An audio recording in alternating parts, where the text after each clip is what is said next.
ځینې ملګري چې د شاعرۍ بنسټ ته نه رسیږي نو هغه بیا ګیله کوي.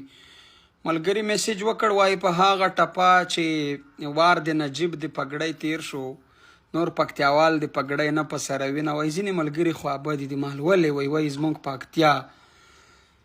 نو اول خو زه دا وایم چې پکتیا باید محدوده نشي. دا لویه پکتیا ده او زموږ وزیرستان هم پکتیا ده. دا لاندې چې څومره سیمې دي دا ټولې لویه پکتیا ده او هېڅوک هم ځان ته توهین نه کوي. صحیح ده.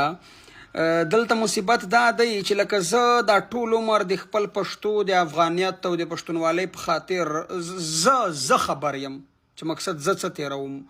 په هیچا احسان نه اړوو. دا زموږ حق دی چې موږ خپل نسل اصل وګټو. باید له خلکو هیڅ چاته باید دا اجازه ورنکړو چې له موږ خپل اصلیت واخلي. خو زه دا وایم چې دا پکتیا یا دا افغانیت دا محدود نه کو. دلته تاسو ته پته ده زموږ په کرخه اخو افغانان ډیر خوشبخته دي په دې خاطر ځکه چې دوی بس چاته مو وایي چې زه افغان یم بس خلاصه کیسه ده. و افغان بالکل افغان یې. دا موږ په کرخه دې خوا چې یو دا چې ځان ته افغانان وایو د افغانیت په سر دلته په ایمان درته وایم چې خلکو د وجود وینې تویې کړې په دې نوم صرف چې زه افغان یم. نو اوس بدبختي دا ده چې موږ دلته له مخالفو سره او له دغو خلکو سره څوک چې زموږ افغانیت نه تسلیموي د هغو پر ضد خو مبارزه کوو لګیا یو. د افغانیت شعارونه خپلو راتلونکو نسلونو ته په کورونو کې پښتو افغانیت خپل اتلان ورپېژنو.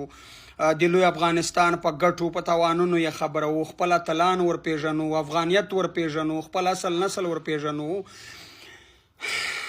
له د نورو خلکو سره مو د مبارزه کولی دا چې پردي دي هېڅ کیسه نشته. خو د دوه طرفه مونږ د دغه مصیبت ښکار یو نه. یو خوا خو دغه خلک دی دا استعمارونه چې موږ ته وایي چې تاسې افغانان نه یئ مقصد تاسې په یو پیژندپاڼه یا په یو تذکره خپل اصل نسل بدل کړي. بل خوا زموږ په کرخه اخوا ډیری افغانان زه وینم ګورم په کمنټونو کې په شیانو کې دا نو افغانان نه دي دا هغه ده او دا هغه ده دغه ده. وسړی یو سړی د پنجاب او د لاهور او د کراچۍ او د اسلام آباد په بازارونو کې تاسو ته د افغانیت شعار پورته کوي او ځان ته ډیر په ویاړ او په افتخار افغان وایي. ستا په ګټه او ستا په دغه باندې کیسه کوي د یووالۍ خبره کوي د مینې او د پښتو خبره کوي. نه د هغې باوجود زه د نړۍ له ګوټ ګوټه ورته کښېنم هغه ته دا تانې. زه فقط دا وایم چې ګورئ که موږ دا د ګلخانیت پیغورونه خلکو ته ورکوو په دې خاطر یې ورکوو چې هغه باید ځانونو ته افغانان ووایي. نو چې څوک ځانو ته دلته په کوزه پښتونخوا کې افغانان وایي تاسې مهرباني وکړئ چې هغو ته دا تانې مه ورکوئ. د هغو زه موږ د ځان نه یو په ځان نه یو صابره. موږ د وسوځو خو لارې د رڼا شي. زه د ځان په کیسه کې نه یم. ما ته چې څوک هر څه وایي قربان یې شم. خپله پښتو خپل افغانیت به پالو د سر او مال او د تن په بدل. خو زما فقط د نړۍ په ګوټ ګوټ کې میشته پښتنو افغانانو ته دا خواست دی چې تاسې باید داسې خلک چې هغه دلته په ویاړ او افتخار ځان ته افغان وایي ستاسو ته څوک پیسې نه غواړي نه تاسو چاته تنخې لګولې دي نه په دې په چا احسان اړوئ ما پې اړوئ چې دا هغه او دغه چې څوک ځان ته افغان وایي باید موږ او تاسې خوشحال شو. په دې باید چې سره یو شو. باید د یووالۍ لپاره کار وکړو. دا تانې او دا پیغورونه دې شیانو نه هېڅ هم نه جوړېږي.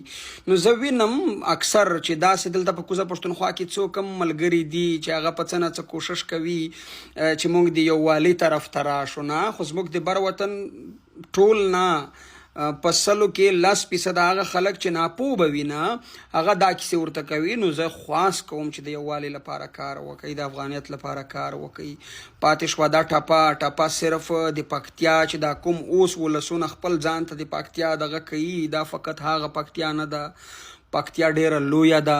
د پکتیا خلک په غیرت او په میړانه کې او په دې ټپه کې په اصل کې د پکتیا او د پکتیاوالو صفت شوی دی. او چې فقط تاسې کوشش وکړئ د ټپې په معنا ځانونه پوه کړئ.